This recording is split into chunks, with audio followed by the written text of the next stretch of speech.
यीशु मसीह के मधुर नाम में एक बार फिर से आप सबका स्वागत है। और प्रभु में जो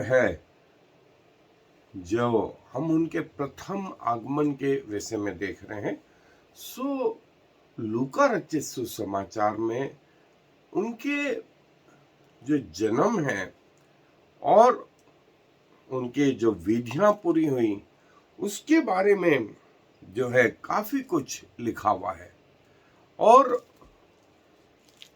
जैसा यूहन्ना बोलते हैं कि यदि मैं प्रभु के बारे में लिखता होता तो दुनिया की किताबें संभव नहीं होती। मैं आपके लिए एक जगह से पढ़ रहा हूं, वो है लूका रचित सुसमाचार 2 अध्याय उसकी पहली आयत से। यदि आपके पास बाइबल हैं तो निकाल लें वो जगह। लूका रचित सुसमाचार 2 अध्याय पहली आयत में, उन दिनों में औगुस्तुस कैसर की ओर से आज्ञा निकली कि सारे जगत के लोगों के नाम लिखे जाएं। यह पहली नाम लिखाई उस समय हुई जब क्विरिनियुस सूरिया का हाकिम था, और सब लोग नाम लिखवाने के लिए अपने अपने नगर को गए। सो यूसुफ भी इसलिए कि वह दाऊद के घराने और वंश का था, गलील के नासरत नगर से यहूदिया में दाऊद के नगर बैतलहम को गया कि अपनी मंगेतर मरियम के साथ जो गर्भवती थी नाम लिखवाए। उनके वहां रहते हुए उसके जननी के दिन पूरे हुए, और वो अपना पहलौठा पुत्र जनी और उसे कपड़े में लपेटकर चरनी में रखा, क्योंकि उनके लिए सराय में जगह न थी। फिर 21 आयत में, जब 8 दिन पूरे हुए तो उसके खतने का समय आया, और उसका नाम यीशु रखा गया, जो स्वर्गदूत ने उसके पेट में आने से पहले कहा था। और जब मूसा की व्यवस्था के अनुसार उनके शुद्ध होने के दिन पूरे हुए तो वे उसे यरूशलेम में ले गए कि प्रभु के सामने लाएं। और फिर उसके बाद में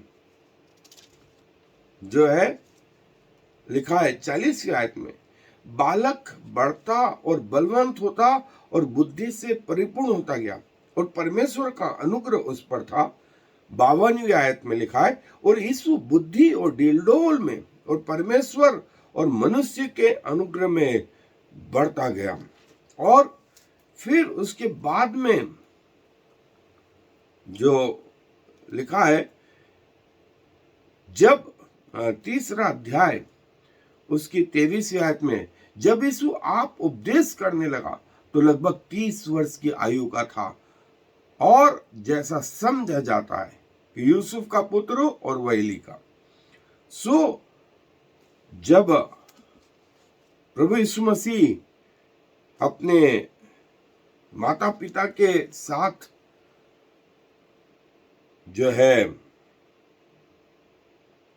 यरूशलेम में गए, तब 2 अध्याय 42वीं आयत में लिखा है, जब वो 12 वर्ष का हुआ तो वे पर्व की रीति के अनुसार यरूशलेम को गए। देखिए, यीशु मसीह के पैदा होने पर उसके 8वें दिन, फिर उनके शुद्ध होने के दिन, फिर 12 साल का समय, फिर 30 साल की उम्र, ये सब क्रोनोलॉजिकल ऑर्डर में एक एक करके जमाई गई और प्रभु यीशु मसीह के जीवन के बारे में बताती। जो जानकारी हमारे लिए आवश्यक है, बाइबल में उतनी जानकारी लिखी गई।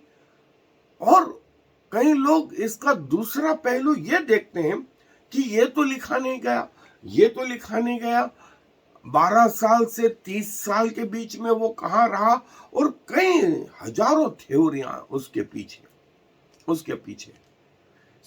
मैं पर्सनली ये बोलूंगा, हमें बहुत सारी चीजों का ज्ञान नहीं है, और एक दिन जब हम स्वर्ग पहुंचेंगे तो स्वयं परमेश्वर के सामने इन बातों का स्पष्टीकरण हो जाएगा। पौलुस बोलता है, अभी हमें धुंधला दिखाई देता है, लेकिन समय आएगा कि हम आमने सामने देखेंगे। जितना जरूरी है उतना जानना जरूरी है।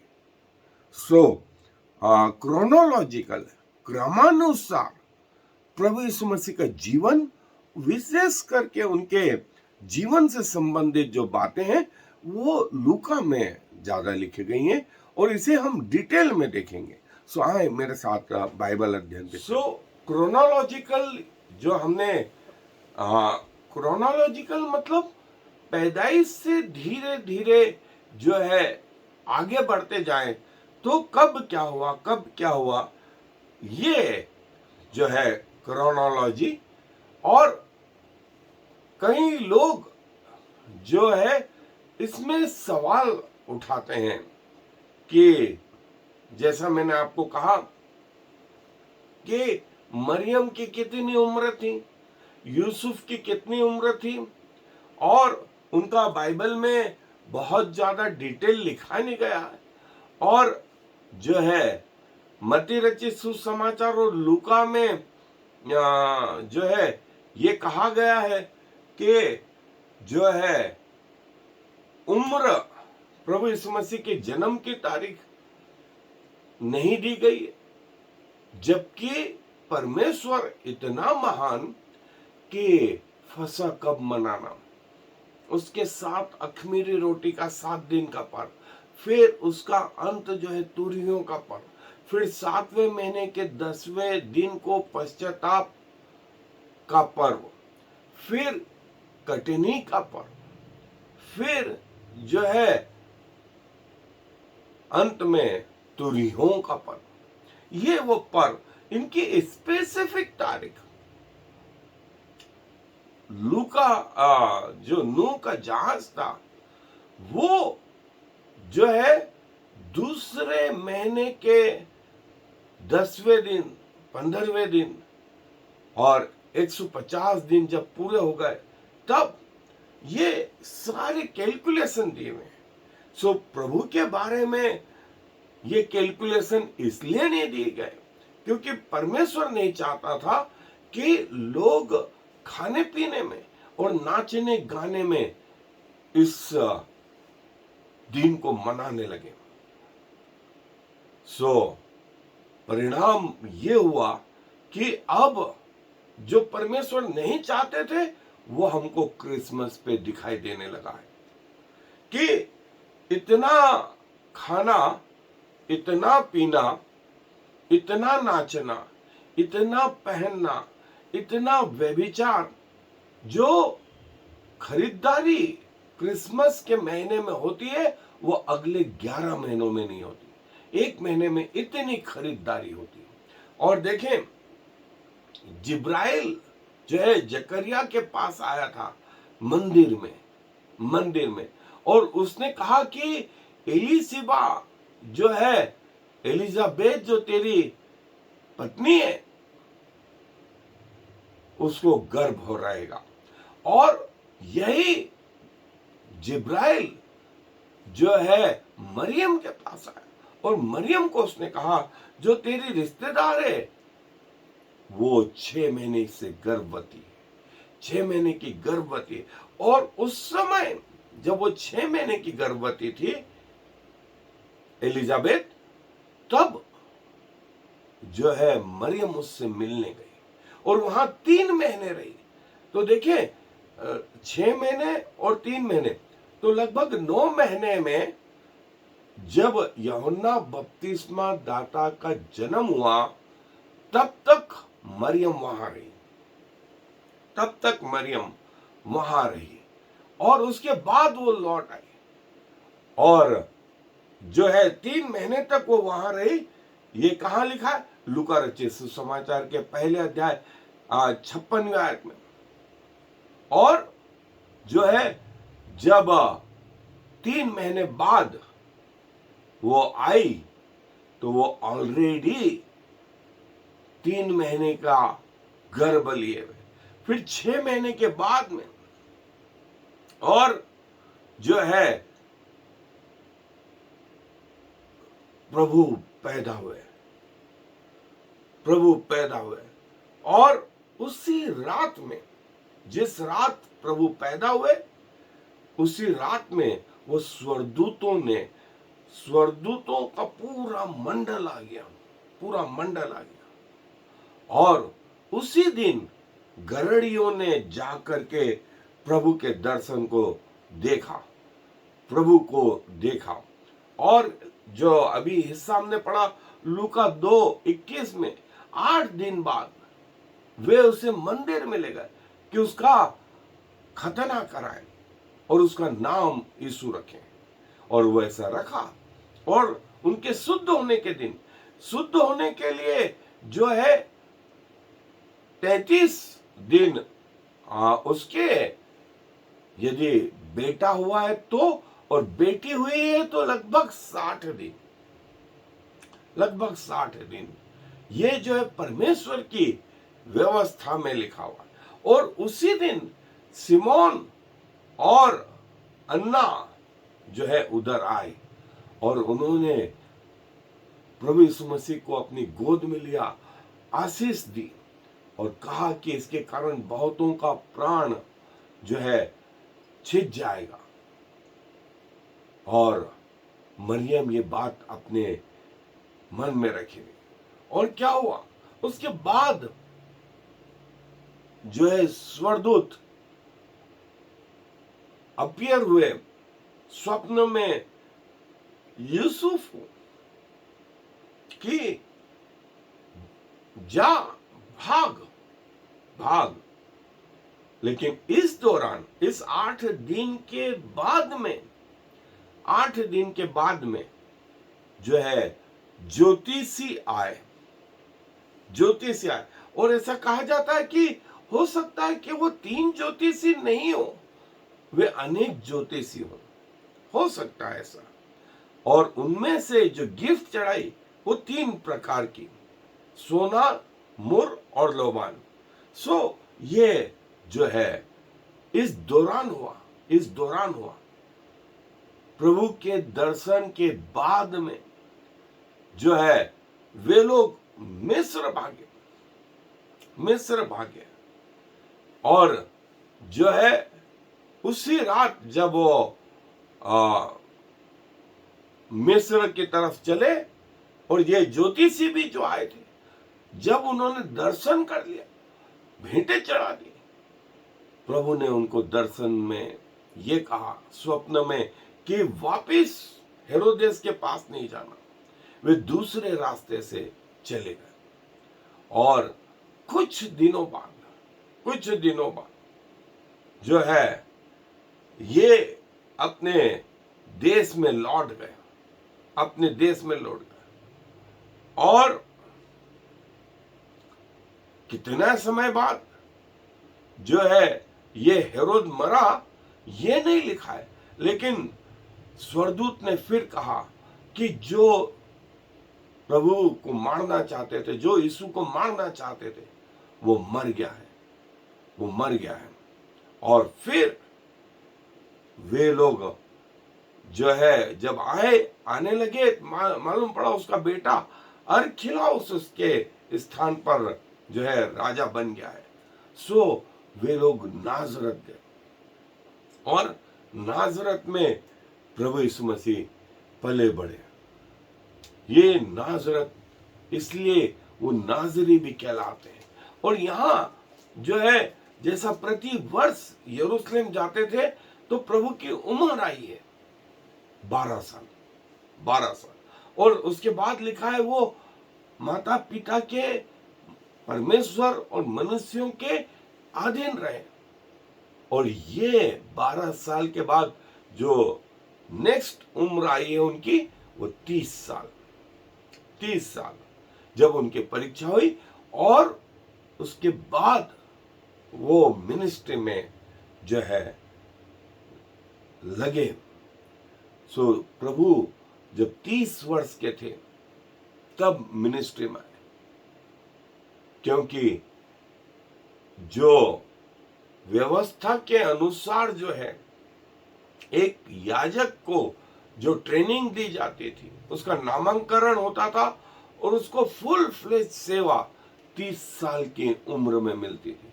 और वही उम्र प्रभु यीशु मसीह की, यही उम्र 30 वर्ष की यूसुफ की जब वो फिरौन के सामने खड़ा हुआ, वो 30 वर्ष का था। और यूसुफ भी प्रभु यीशु मसीह को प्रकट करता है, प्रकट करता है। सो ये वो क्रोनोलॉजी, ये वो जो है बाइबल हमें इतना बताती है। और इसके अलावा जो है, जैसा मैंने बताया कि उनका पैदाइश, उनका 8वां दिन, फिर वो 33 दिन, फिर जो है मिस्र भागना, फिर जो है वहां कुछ समय रहना, और फिर नाजरत आना, और नाजरत में फिर वो 12 वर्ष का समय। और देखें जब प्रभु 30 वर्ष के हुए, ये उनकी पब्लिक मिनिस्ट्री आरंभ हुई। ये वो समय जो बताया गया, ये वो टाइमलाइन जो बताई गई प्रभु के बारे में। तो प्रभु का पृथ्वी का जीवन जो है, वो जो माना जाता है वो ये। और देखें कई क्रोनोलॉजिकल ऑर्डर के अनुसार, जैसा मैंने बताया, कई लोग सितंबर में, कई लोग दिसंबर में, और कई लोग मार्च अप्रैल में प्रभु के जन्म का समय मानते हैं, प्रभु के का समय मानते हैं। और अलग अलग जो है थ्योरियां हैं, अलग अलग थ्योरियां हैं। और लेकिन सबसे महत्वपूर्ण जो है वो ये कि प्रभु इस पृथ्वी पर जो है उन्होंने मानव चोला पहना, मानव चोला पहना, और अपने आप को इतना लिमिटेड किया कि पृथ्वी पर हम जैसे लोगों के लिए, हम जैसे लोगों के लिए हमारे जैसा जीवन जी, और पूरी पवित्रता के साथ में, पूरी पवित्रता के साथ में जो है क्रूस पे अपना बलिदान दिया। देखें प्रभु का फिजिकल बर्थ, पृथ्वी पर जन्म, और उनके आरंभिक दिन, उनके आरंभिक दिन, फिर वो मिनिस्ट्री की तैयारी, अर्ली मिनिस्ट्री, ये करीब 30वें साल में हुई। फिर गलील में मिनिस्ट्री, फिर सरमन ऑन माउंट या पहाड़ी उपदेश, और 30 साल की उम्र में जब प्रभु की सेवा आरंभ हुई, तो उसके बाद का समय ये जो बाइबल में वर्णित है, जो बाइबल में वर्णित है। सो ये क्रोनोलॉजिकल ऑर्डर कि क्या क्या हुआ, क्या क्या हुआ। और जो है प्रभु की जो सेवा रही वो 3.5 साल की रही। सो करीब 3.5, 30 साल में आरंभ हुई और 3.5 साल की रही, तो करीब 33.5 वर्ष की उम्र में जो है प्रभु का जो है स्वर्गारोहण, क्रूस पर उनकी मृत्यु, और पूरा इतिहास 2 भागों में, ईसा पूर्व बीसी, अंग्रेजी में BC means before Christ, AD means after Christ, after Christ. पूरा इतिहास प्रभु के जन्म के बाद में बदल गया, बीसी एंड एडी। और आज यदि जो तारीख है, वो तारीख इस बात की घोषणा है कि प्रभु यीशु मसीह को इस पृथ्वी पर आए इतने दिन, इतने माह और इतने वर्ष हो गए। यदि आज आप तारीख लिखते हैं अपने कैलेंडरों में, अपनी कॉपियों में पढ़ते हैं, ये इस बात की घोषणा करते हैं कि प्रभु इस पृथ्वी पर इतने दिन, इतने समय से आया। सो प्रभु हम सब की सहायता करें कि हम प्रभु की इन बातों को समझ पाए। आए दुआ में अपने सरों को झुकाएं। प्रभु जी धन्यवाद देते हैं कि पृथ्वी का आपका जो जीवन है, और आपने चाहा कि हम आपके विषय में ये जान पाए के पृथ्वी पर जब आप रहे और आए तो सारा इतिहास दो भागों में बट गया। जैसे आज भी हम बीसी और एडी करके, बिफोर क्राइस्ट, आफ्टर क्राइस्ट, और प्रभु आज जो तारीख है वो तारीख इस बात की घोषणा है कि आपको आए हुए इस पृथ्वी पर इतने दिन, इतने माह और इतने वर्ष हो गए। सो प्रभु, दुनिया के लोग मन से इसे माने या न माने, लेकिन वे इस बात की घोषणा करते हैं कि आप इस पृथ्वी पर ऐसे आए। धन्यवाद देते हैं प्रभु कि आपका पृथ्वी पर आना इतना महत्वपूर्ण रहा कि स्वर्ग, पृथ्वी, ये तक जो है हमेशा के लिए बदल गया। और प्रभु, आपने हमें उचित समय पर इस पृथ्वी पर लेकर के आया, जो आपके प्लानिंग के अनुसार है, आपके वचन के अनुसार है। हम अपने आप को धन्य मानते हैं और प्रभु अपना शरीर, अपना प्राण, अपनी आत्मा आपको समर्पित करते हैं। धन्यवाद प्रभु, हमें ग्रहण करने के लिए। सारा आदर आपको देते हुए इस विनती को प्रभु यीशु मसीह के नाम से मांग लेते हैं। आमीन। I am the Lord. There is no other God. I have prepared you even though you do not know me, so all the world from east to west will know there is no other God. I am the Lord, and there is no other.